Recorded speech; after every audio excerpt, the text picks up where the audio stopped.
7,50,000 में जमीन खरीद कर उसको 3,50,00,000 में बेचा गया। क्या यह बात सच है? यह सवाल कर ईडी के ऑफिसरों ने राबड़ी देवी से पूछा। उनसे पूछा गया कि 3.5 करोड़ रुपया जो आपको मिला या आपके परिवार के पास आया, उसको धीरे धीरे करके तेजस्वी यादव के खाते में ट्रांसफर कर दिया गया। क्या यह भी सच है? राबड़ी देवी से कल ईडी के अधिकारियों ने अपने ऑफिस में बिठाकर लगातार कई सारे सवालों को पूछा। उसमें से सवाल एक महत्वपूर्ण था कि आपने 7.5 लाख रुपया में जमीन लिया जो ग्रुप डी के अभ्यर्थियों का था। 4 अलग अलग प्लॉट था और आपने उसको 3.5 करोड़ में अपने ही पूर्व विधायक अबू दोजाना को बेच दिया। अब राबड़ी देवी ने इन सब चीजों का क्या जवाब दिया, ईडी ने और क्या कुछ पूछा, आगे सब कुछ बताएंगे आपको। बाकी नमस्कार, मेरा नाम है मोहित कुमार सिंह और आप देख रहे हैं जनता जंक्शन। सबसे पहले शुरुआत करते हैं राबड़ी देवी के ईडी ऑफिस में जब आगमन हुआ उस वक्त से। सुबह का 10 बज रहा था। 10 बजे के आसपास राबड़ी देवी पहुंचती है ईडी के ऑफिस में। ईडी के अधिकारी उनको लेकर अंदर जाते हैं। राबड़ी देवी को वहां पर बिठाया जाता है। इसके बाद वहां पर कुछ और अधिकारी आते हैं और इसके बाद सवाल जवाब पूछना शुरू होता है।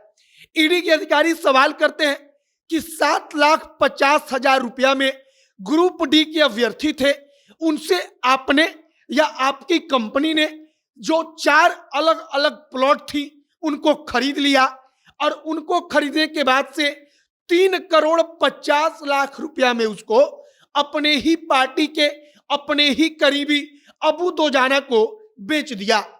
जब सवाल राबड़ी देवी से पूछा गया, ईडी के अधिकारियों ने बताया कि 4 अलग अलग प्लॉट था, 7.5 लाख में खरीद कर आपने 3.5 करोड़ में बेचा। तो राबड़ी देवी कहती हैं कि मैं इसके बारे में कुछ नहीं जानती हूं, मुझे इसके बारे में कुछ पता नहीं है, मैंने कुछ गलत नहीं किया है। इसके बाद ईडी के अधिकारी और सवाल पूछते हैं। वो कहते हैं कि 3.5 करोड़ रुपया जो कैश मिला, जिस जमीन को आपने बेचा, वो 3.5 करोड़ रुपया आपने अपने बेटे तेजस्वी यादव के खाते में ट्रांसफर करवाया। आपकी कंपनी के पैसे वो तेजस्वी के खाते में ट्रांसफर कर दिए गए। राबड़ी देवी ने फिर वही जवाब दोहराया कि मैंने कुछ गलत नहीं किया है, मुझे ऐसी कोई जानकारी नहीं है। और ईडी के अधिकारी लगातार इन तमाम सवालों को पूछते रहे। ईडी के अधिकारी पूछते रहे कि 4 अलग अलग प्लॉट आपने उस वक्त पर लिया नौकरी देने के नाम पर, जिस वक्त पर आपकी ये कंपनी थी, आप उस कंपनी की डायरेक्टर थी और आपके रहते यह सब कुछ हुआ। लेकिन राबड़ी देवी कहती है कि मैंने कुछ गलत नहीं किया।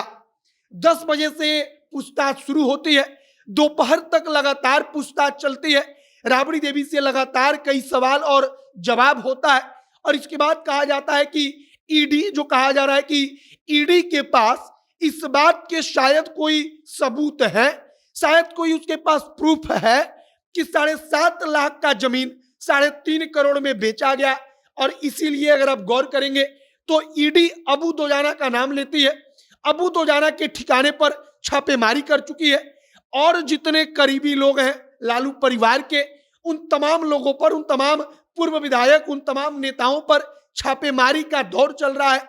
और कहा जा रहा है कि ईडी किसी भी प्रकार से सबूत और कागजात जुटा रही है, एक एक करके, कि कागजात जुटाया जाए कि 7.5 लाख का जमीन जो 4 अलग अलग प्लॉट था, उन प्लॉटों को 3.5 करोड़ में बेचा गया। और बेचा गया तो वो पैसा कैश कहां गया। दूसरी बात कि आखिरकार वो प्लॉट किस बदले में कोई आदमी लालू परिवार को या उनके नाम पर कोई कंपनी है तो उसको देकर चला गया। और इसके बारे में ईडी का कहना है कि ग्रुप डी के 4 अलग अलग अभ्यर्थियों से 4 जगहों पर प्लॉट लिया गया। अब आगे और क्या कुछ जानकारी आती है और क्या कुछ अपडेट आता है, इस पर हमारी नजर बनी हुई है। लेकिन फिलहाल राबड़ी देवी ईडी के अधिकारियों के सामने कहती रही कि मैंने कुछ गलत नहीं किया है। ईडी के अधिकारी सवाल पूछते रहे कि 3.5 करोड़ रुपया आपने अपने बेटे तेजस्वी के खाते में ट्रांसफर किया, क्या यह सही है या गलत है। अब आगे और क्या कुछ होता है सब कुछ देखना महत्वपूर्ण होगा। आगे जो भी नई जानकारी, जो भी और नया अपडेट आएगा, सब कुछ आप तक पहुंचाएंगे। तमाम खबरों के लिए आप जनता के साथ बने रहिएगा। वीडियो यहीं पर समाप्त करते हैं। कैमरे से विशाल खड़े हैं और मैं मोहित कुमार सिंह। बहुत बहुत धन्यवाद।